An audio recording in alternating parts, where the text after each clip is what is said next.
Gabungan Rakyat Sabah JRS cuma platform untuk membentuk sebuah kerajaan, kata Ketua UMNO Sabah Datuk Seribu Mokhtar Radin. Beliau yang juga timbalan Ketua Menteri berkata pendaftaran JRS dilihat tidak akan mendatangkan sebarang kesan kepada kerajaan sedia ada. Beliau dalam pada itu berkata setakat ini belum ada apa-apa perbincangan dibuat mengenai cadangan untuk mendaftarkan JRS.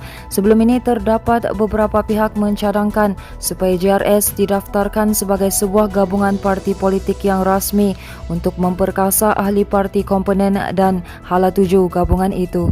Sementara itu, menebuk saluran paip utama untuk mendapatkan air secara haram antara taktik digunakan penghuni setinggan mencuri bekalan air yang menyebabkan Jabatan Air Negeri Sabah JANS kerugian sehingga RM180 juta setahun. Bagaimanapun taktik itu gagal mengaburi mata pihak berkuasa yang sentiasa menjalankan pemantauan sebelum operasi memotong sambungan haram dilaksanakan menerusi operasi bersepadu seperti dijalankan di penempatan setinggan dekat kampung Temobon Menggatal hari ini. Pengarah JANS Insinyur Edward Lingkapo berkata kegiatan penyambungan haram dan kecurian air itu menyebabkan jabatan berkenaan mengalami kerugian ratusan juta ringgit setahun selain menyebabkan pengguna yang mempunyai meter berbayar tidak menerima bekalan air yang sepatutnya.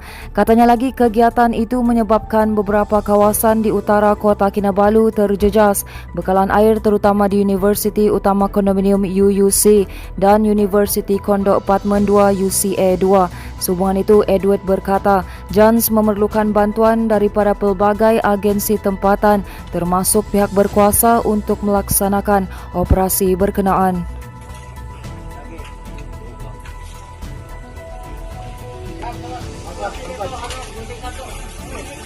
Manakala seramai 29 pemain baharu diserap ke dalam pasukan Piala Presiden Sabah FC pada tahun ini.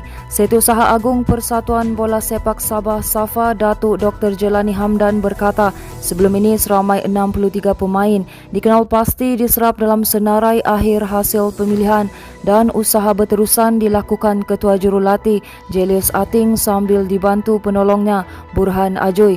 Sementara itu mengulas mengenai pelantikan legenda bola sepak Sabah Matlan Marjan sebagai Ketua Panel Pemilih dan Pencari Bakat Sabah FC, Jelani yakin pelantikannya mampu memantapkan proses pemilihan pemain bermula dari peringkat akar umbi.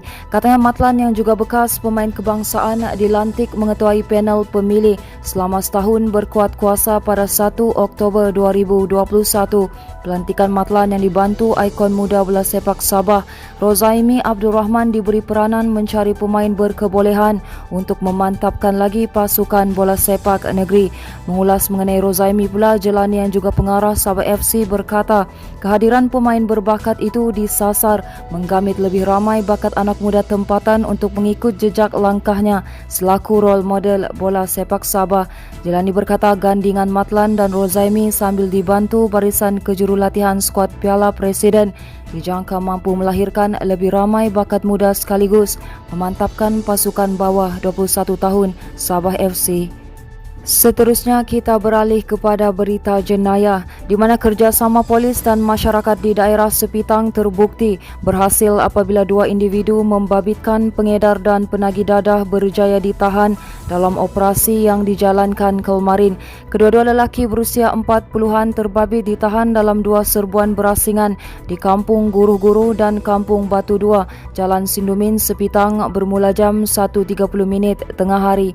Ketua Polis Daerah Sepitang Deputi Superintendent Champin Pioh berkata, berdasarkan maklumat awam sepasukan polis bahagian siasatan jenayah narkotik, Ibu Pejabat Polis Daerah Sepitang menyerbu rumah suspek pertama di Kampung Guru-Guru. Katanya hasil pemeriksaan polis menemui satu plastik mengandungi 2 paket plastik lut sinar berisi ketulan hablur disyaki dadah jenis syabu. Anggaran kasar dadah syabu yang dirampas adalah seberat 5.15 gram. Dan suspek terus ditahan untuk tindakan selanjutnya. Serbuan kedua dijalankan di Kampung Batu 2 pada jam 4 petang dan berjaya menahan seorang lelaki yang dipercayai penagih dadah.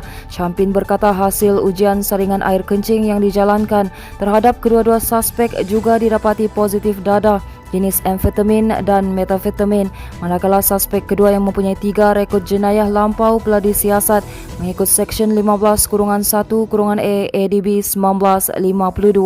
Sehubungan itu, Champion berkata kerjasama daripada masyarakat Sepitang amat diperlukan dalam menyalurkan maklumat aktiviti pengedaran dan penagihan dadah. Katanya ia adalah salah satu usaha terbaik dalam menjadikan daerah Sepitang bebas dari masalah dadah syabu.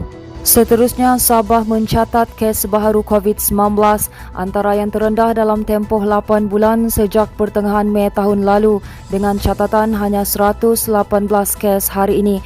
Jurucakap Perkembangan Harian COVID-19 Sabah, Datuk Seri Masri Manjun berkata catatan itu menunjukkan tren penstabilan yang baik dengan penurunan sebanyak 54 kes berbanding semalam. Katanya kes tertinggi mengikut daerah juga mencatat di bawah 20 dengan jumlah tertinggi di Kota Kinabalu iaitu hanya 17 kes hari ini.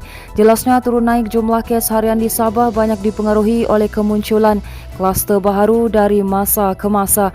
Katanya sikap masyarakat yang bertanggungjawab seperti pematuhan kepada semua prosedur operasi standard juga faktor penting dalam usaha mengekalkan jumlah kes baharu COVID-19 pada tahap yang rendah di Sabah.